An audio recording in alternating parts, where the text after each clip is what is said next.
Hello everyone, আসসালামু আলাইকুম। Welcome back to my channel. আজ আপনাদের জন্য নিয়ে আসলাম গোলাপ পিঠা রেসিপি। খুবই সুন্দর দেখতে এই গোলাপ পিঠাগুলো কিন্তু খুব সহজে বাড়িতে তৈরি করতে পারবেন। আশা করি আজকের রেসিপিটি আপনাদের অনেক কাজে লাগবে। তো চলুন মূল রেসিপিটি দেখে আসি। আমার রেসিপিটি যদি ভালো লেগে থাকে তাহলে লাইক, কমেন্ট এন্ড শেয়ার করে দিবেন।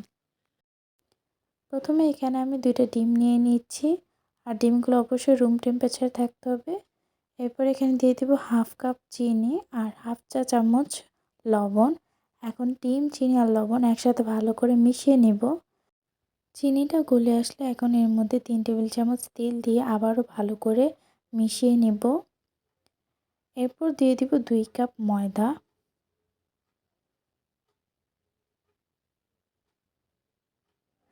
এখন ময়দাটা ভালো করে ডিম চিনির মিশ্রণের সাথে ভালো করে মিশিয়ে নিতে হবে। স্প্যাচুলা দিয়ে মিশানো হয়ে গেলে এখন হাত দিয়ে ভালো করে মিশিয়ে একটি সফট ডো তৈরি করে নিতে হবে।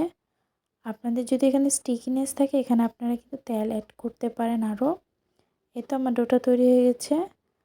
এখন ডো থেকে সামান্য পরিমাণ ডো নিয়ে একটা রুটি তৈরি করে নেব। আর রুটি থেকে এখন কাটার দিয়ে কেটে ছোট ছোট এরকম টুকরো করে নিতে হবে।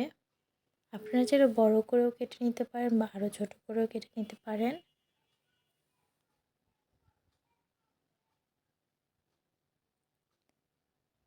এরপর এগুলোকে তুলে নিব।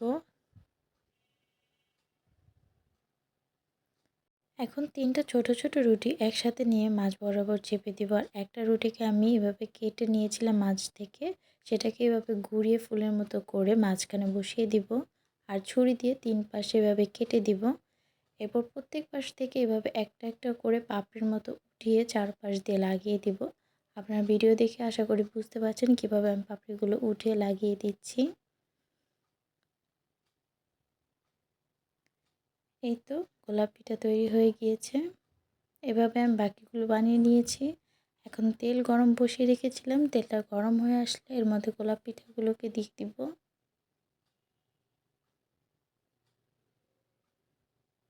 পিঠার এক পাশ প্রায় 2 মিনিট ভাজা হয়ে গেলে পিঠাগুলোকে উল্টে দিব এবং অপর পাশে এভাবে 2 মিনিটের মতো ভেজে নেব।